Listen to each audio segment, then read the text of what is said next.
Hello everyone. Today we will discuss about the solutions of CBA Science Chapter 1. जो CBA competency based assessment उसके आज हम solution के बारे में डिस्कस करेंगे. So let us start with question number first. Question number first is farmer Ram has a large piece of land. He wants to grow wheat. There is a farmer named Ram. He wants to grow crop. He wants to grow the crop of wheat on his field. But he is confused about where to prepare the soil and how to sow the seeds. जो राम है, he has no much knowledge about the agriculture. वो खेती के बारे में ज़्यादा नहीं जानता है. So he is confused. Before sowing, उसे बीज बोने से पहले क्या करना चाहिए. साथ ही वो ये भी कंफ्यूजन में है. He had to decide whether to use traditional tools or modern equipment. कि उसे पुराने जमाने के ट्रेडिशनल टूल का यूज करना चाहिए कि मॉडर्न जमाने के कुछ मॉडर्न इक्विपमेंट्स जो मॉडर्न टूल हैं उनका यूज करना चाहिए. तो चलिए हम थोड़ी सी राम की हेल्प करते हैं, राम को थोड़े से सजेशन प्रोवाइड करते हैं कि राम को क्या करना चाहिए क्रॉप ग्रो करने से पहले. So before growing the crop और बिफोर सोइंग द सीड्स, बीज बोने से पहले हम ये जानते हैं कि we have to prepare the soil. Why we have to prepare the soil? When the field is left empty, जब खेत ऐसे ही खाली रहता है, after the rainfall, बरसात के बाद the upper layer of the soil become hard. So to make the upper layer soft or to make the soil loose, he has to prepare the soil. So the first step in the growing of crop or before sowing the seed is preparation of soil. He has to prepare the soil. What does we include in the preparation of soil? So in preparation of soil we make the soil loose, means loosening of soil and turning also, and after that we make the soil leveled, means leveling of soil. What does the word loosening and leveling of soil means? सो जो top layer है soil की वो hard हो गई है. So we have to make it loose.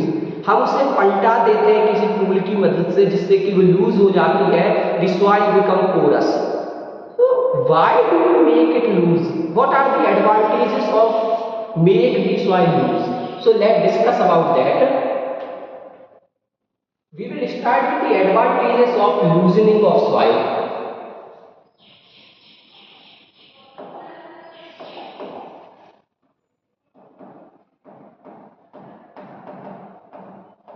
Advantages of preparation of soil. What happens when we lose the soil, when we turn the soil? So जब हम soil को lose कर देते हैं, soil porous हो जाती है. The soil become porous. There are small holes present in the soil, जिससे कि soil में छोटे छोटे से होल pores हो जाते हैं, जिससे एरेशन बढ़ जाता है. जो एयर है, ऑक्सीजन आसानी से सॉइल में अंदर जा सकती है, सॉइल में मिक्स हो सकती है. साथ ही जो क्रॉप की रूट्स है, they can deep penetrate into the soil. Roots penetrate करके आराम से अंदर तक जा सकती हैं. So that the plants can stand strongly. Plant आसानी से खड़ा रह सकता है. साथ में जब सॉइल लूज हो जाती है, पोरस हो जाती है, so the roots can respire easily. So the first advantage is roots can penetrate deep into the soil. Roots आसानी से सॉइल में पेनिट्रेट करके नीचे तक जा सकती हैं एंड कैन रेस्पायर इजीली. साथ में जो सॉइल रूट्स का रेस्पिरेशन है, जो रूट्स की ब्रीथिंग है, वो आसान हो जाती है.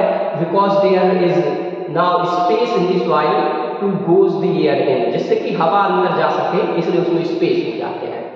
साथ ही जब सॉइल को टर्न कर दिया जाता है, उसमें कुछ माइक्रोबियल एक्टिविटीज बढ़ जाती है.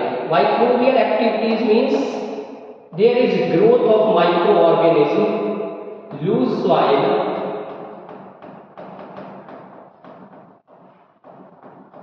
promotes the growth of friendly microorganism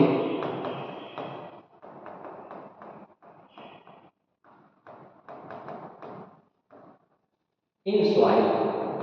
loose soil में माइक्रो ऑर्गेनिज्म की ग्रोथ होने लगती है and they are the decomposing microorganism, means they decompose the organic matter present in the soil, so it makes the soil fertile.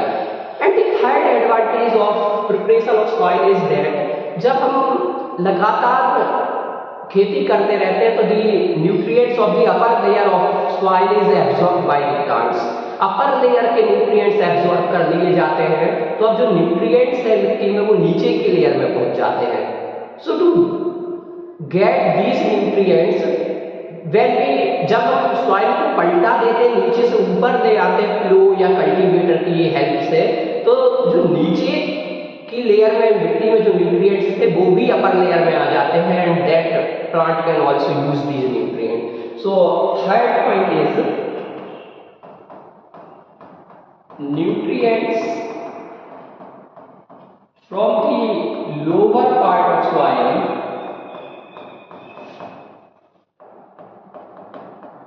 come upwards। जो nutrients है वो भी नीचे से ऊपर आ जाते हैं। So these are the three advantages of preparation of soil. So Ram को क्या करना चाहिए, बीज बोने से पहले ही has to prepare the soil, मिट्टी को लूज बना देना चाहिए, टाइट बना देना चाहिए।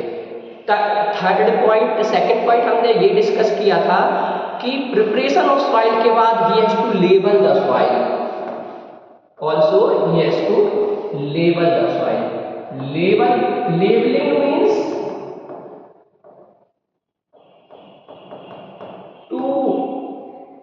make the soil even, means to make the land even। जो भी लैंड है उसमें सॉइल का जो लेवल है वो सब सेम हो जाए, that is known as levelling of soil.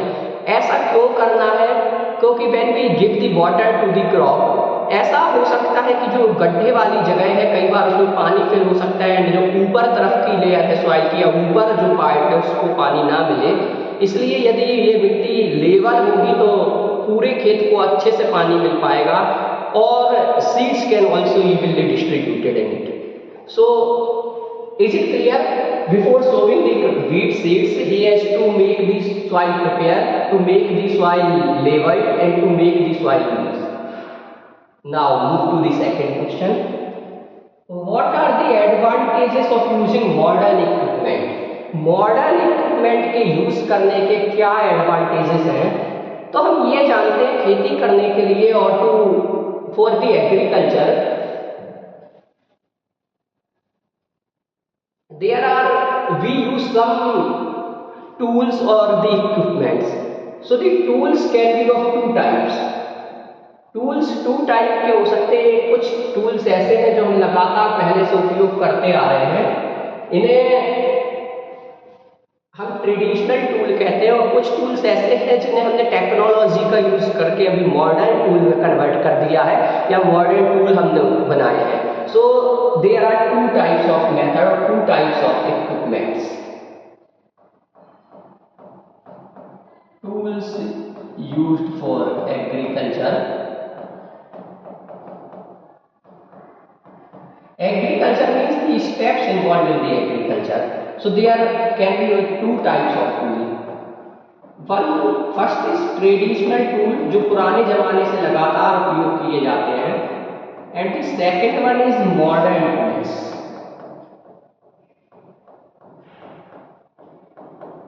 इतना बेटा चैप्टर हम पढ़ चुके हैं, तो ट्रेडिशनल टूल के बारे में we know that they uses the human labour और कैटल लेबर, मीन्स ह्यूमन की मेहनत या फिर कैटल्स और जानवरों की मेहनत इसमें यूज होती है, and they are also time consuming. इनमें टाइम भी ज्यादा खर्च होता है ट्रेडिशनल टूल में, also they are less efficient, उतने ज्यादा ये इफिशियंट भी नहीं होते। On the other hand, modern tool, what are modern tools? They are technological tool, means we used some technology to make these. So they are time saving. Also labor saving means हमारा जो hard work है वो भी हमारा इसमें बचता है. Also they are more efficient means when we use the modern tool we get high yields in shorter time. जब हम मॉडर्न टूल का यूज करते हैं हमारा समय बचता है, साथ में हमें हायर यील्ड्स या फिर ज़्यादा इफिशिएंटली हम वो वर्क या वो फंक्शन कर पाते हैं. So from this we can decide that he should use और Ram should use the modern tools for growing the crop. Modern tool means for sowing the seeds. There are he can use the seed drill instead of traditional tool. Or to prepare the soil he can use the cultivator instead of using the plow or hoe. क्योंकि हम ये जानते हैं cultivator एक ज़्यादा area में काम कर सकता है एक ही बार में, साथ में उसका काफ़ी ज़्यादा समय बचा सकता है. तो हम क्या सलाह देंगे राम को कि उसे कौन से टूल यूज करने चाहिए? उसे टूल यूज करना चाहिए कौन सा? मॉडर्न इक्विपमेंट उसे यूज करने चाहिए, क्योंकि जो हमने अभी पीछे एडवांटेज देखे थे, are many advantages of modern equipments over the traditional tool. So is the first question clear? Now move to the second question. The farmer of Gopalpur village depend on rainfall for irrigation. Gopalpur गांव के जो किसान है वो rainfall पर dependent है irrigation के लिए. What does irrigation means? Giving water to plants, giving water to plants at regular interval. Means when the plant requires the water we have to give the water. जब plants को water की जरूरत है उस time में पानी देने की प्रोसेस को हम कहते हैं इरिगेशन. सो जो गोपालपुर के फार्मर्स हैं ये डिपेंड करते हैं सिर्फ रेनफॉल पर इरिगेशन के लिए. लास्ट ईयर क्या हुआ? There was very little rainfall, बहुत कम बरसात हुई. एज अ रिजल्ट बरसात कम होगी तो उनकी क्रॉप्स क्या हुई? फेल हो गई और साथ में काफी ज्यादा लॉस का सामना करना पड़ा. So now discuss the question. How does poor irrigation affect the crop? जो poor irrigation है उससे crop पे क्या इफेक्ट होते हैं, तो इसे जानने के लिए हमें ये जानना जरूरी है कि जो क्रॉप है या जो प्लांट्स हैं उन्हें पानी की जरूरत क्यों है. Why do the crops require water? So the first function of water is to help in the growth. Water helps in proper growth of plant. Water plants की प्रॉपर ग्रोथ के लिए बहुत जरूरी है. प्लांट्स में जो मेटाबॉलिक एक्टिविटीज होती है उन मेटाबॉलिक एक्टिविटीज के लिए water is must, water is essential. So to maintain these metabolism, to maintain these reaction inside the plants or inside the living organism, we require water. इसलिए water यदि कम होगा तो plants की ग्रोथ पे effect पड़ेगा. The yields of the crop decreases. साथ में जो क्रॉप की yield होगी, जो हमारा उत्पादन है वो भी कम होता जाएगा. साथ ही हम ये जानते हैं जो न्यूट्रिएंट्स एब्जॉर्ब किए जाते हैं मिट्टी से, they are absorbed in the dissolved form. Nutrients are absorbed और the minerals from the soil are absorbed in the dissolved form in water. ये पानी में घुल करके ऊपर आते हैं प्लांट्स में. सो जब पानी की कमी होगी और there is less water available तो प्लांट्स को न्यूट्रिएंट्स भी कम मिल पाएंगे. जब प्लांट्स के पास न्यूट्रिएंट्स कम पहुंचेंगे, प्लांट्स के पास मिनरल्स कम पहुंचेंगे तो ये उनकी ग्रोथ को एडवर्सली अफेक्ट करेंगे. इसलिए ये इफेक्ट हो सकते हैं कम बरसात होने के, कम पानी उपलब्ध होने के. Now move to the second question. Why should farmers not depend on rainfall for irrigation? जो फार्मर है उन्हें सिर्फ रेनफॉल पर क्यों नहीं डिपेंड रहना चाहिए इरिगेशन के लिए?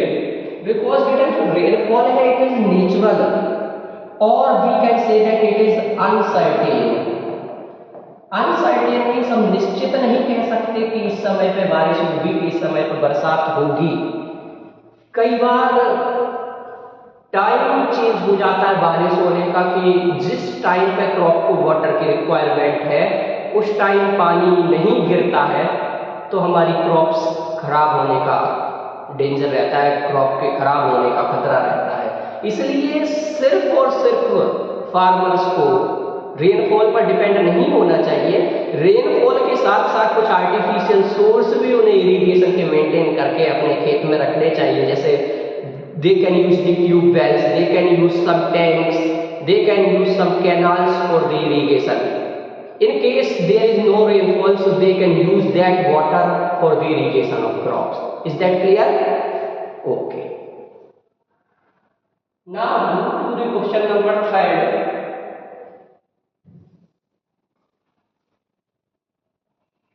Rani is preparing a science project on organic farming. जो रानी है वो ऑर्गेनिक फार्मिंग के ऊपर एक प्रोजेक्ट बना रही है। She visits a farm where natural fertilisers, वो एक फार्म में जाती है जहाँ पे मैन्यूर या फिर नेचुरल फर्टिलाइजर्स तैयार किए जाते हैं। वहां जाके वो कुछ देखती है। हम ये पढ़ चुके हैं there are manure and fertilizers, सब organic materials are there that can provide nutrients are called manure and some chemicals that are prepared in factories are known as fertilizers. तो इन दोनों के बीच हम डिफरेंस भी जानते हैं। Now what are the benefits of using organic fertilizers? Organic fertilizers को use करने के क्या बेनिफिट्स हैं, क्या ऑर्गेनिक फर्टिलाइजर्स से हमें फायदे होते हैं? जो ऑर्गेनिक फर्टिलाइजर्स है ये सॉइल को फर्टाइल बनाने के साथ साथ उसकी वाटर होल्डिंग कैपेसिटी भी इंक्रीज करते हैं। Increase the water holding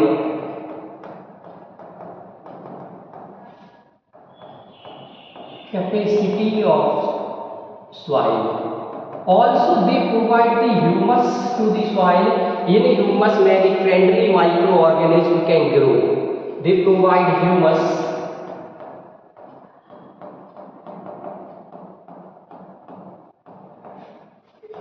Here many friendly microorganisms can grow.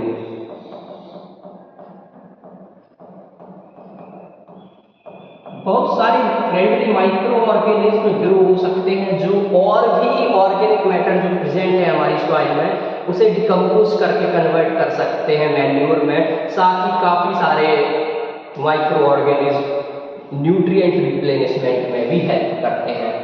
और जो ऑर्गेनिक फर्टिलाइजर्स हैं ये सॉइल के लिए भी बेनिफिशियल है, साथ में ह्यूमन हेल्थ के लिए भी बेनिफिशियल है।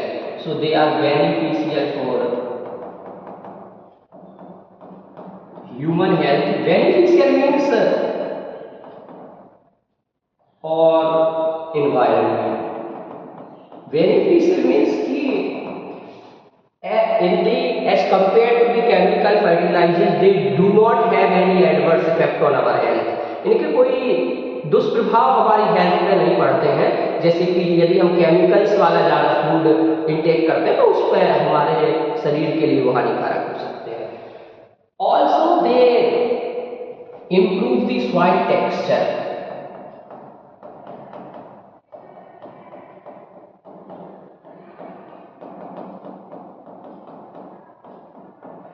साथ में ऑर्गेनिक फर्टिलाइजर्स यूज करने से जो हमारे घर में कि हमारे गार्डन में जो भी ऑर्गेनिक वेस्ट जनरेट होते हैं इन ऑर्गेनिक वेस्ट को भी हम डिकम्पोज कर सकते हैं। मीन्स ये जो कचरा हमारे घर में जनरेट हुआ है इसे भी हम ठिकाने लगा सकते हैं। So these are the some points that are the benefits of using organic fertilisers.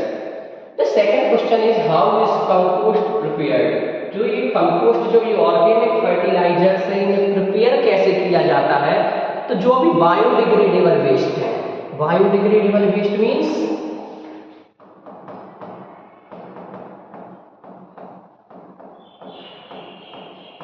आपने ये सुना होगा, ये पढ़ा होगा, जो हमारे घर में या किसी भी फैक्ट्रीज कहीं से भी जो वेस्ट जनरेट होते हैं ये दो टाइप के हो सकते हैं।